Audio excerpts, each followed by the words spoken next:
Have you been trying to develop your interpersonal skills, but most of what you've come across has been complicated and hard to implement? Well, at the end of this video, you'll have 4 strategies that are so simple and easy to remember that you won't even have to write them down. And best of all, you don't need to practice these strategies beforehand in front of the mirror or with your friends. You can start using them immediately because they're so simple, intuitive, and easy to implement. Let's get into it. These strategies come from the book Never Split the Difference by former FBI hostage negotiator Chris Voss. And while the book is focused around how to become a better negotiator, these strategies are actually great just for developing your interpersonal skills in general. This is because the negotiation strategies are focused around really trying to understand the person that you're talking with instead of the more traditional models, which take a much less empathetic approach and are more focused around math and economics of the situation. So the first and easiest technique to start with is repeat back the last few words as a question. So this is used in negotiation basically because this way you can get more information out of your counterpart, and a lot of times they'll either talk themselves out of what they're asking of you or they'll give you new information that you can leverage. But when you're using this just with someone you want to connect better with, what this does is it shows them that you're listening because you're repeating back something that they just said to you. And it shows that you're interested because you are asking them to give you more information about what they just said.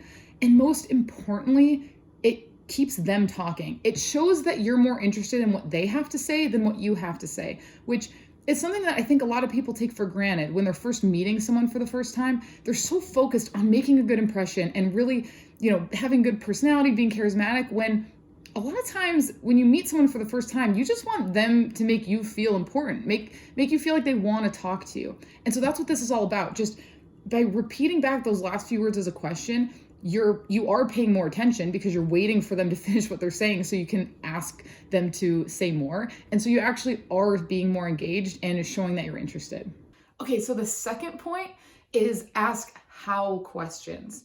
So basically in negotiation, instead of asking for like a yes or no question, when you ask how questions, you're basically giving them the sense of control and that you need their help. You're instead of asking, should I do it? How can we do this? How can we make this work? And when you're just having a conversation with someone in general, this is really cool because you're showing that you actually value their opinion and you want to hear their perspective on something instead of just asking for them to approve or deny something that you ask of them. So for example, I could ask you guys, how do you feel about tapping that thumbs up? Instead of just saying, hey, could you tap that thumbs up for me?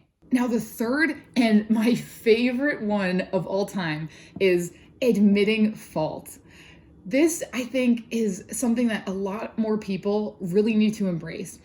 I'm the kind of person where I get very energized when I'm around other people. And so I get really excited. I talk a lot. And sometimes I don't monitor my filter and I'll say things that I mean with good intentions, but the other person takes in a way that's more negative.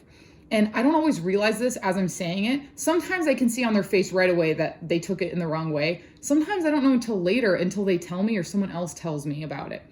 But what's best to do in these situations is just admit that you were wrong. Just basically tell them, look, I meant that thing in this way, but I can see how you took it in that way. I'm really sorry. I shouldn't have said it. I apologize. I hope that we can move forward from this. That's all you need to do. And most of the time they'll understand, especially if it's someone that you have already a good relationship with, they'll understand that, yeah, you just said something that you didn't realize it could have been taken that way. Because so many people worry they're going to say the wrong thing. And so it makes them, they hold back and they don't say as much, and it just makes it harder for other people to connect with you if you don't open up. And so just don't be afraid of sometimes saying something that's wrong. Just admit that you shouldn't have said it. You should have thought about it more before you said it, about how it would be taken, and you'll probably sort it out with that person and move forward.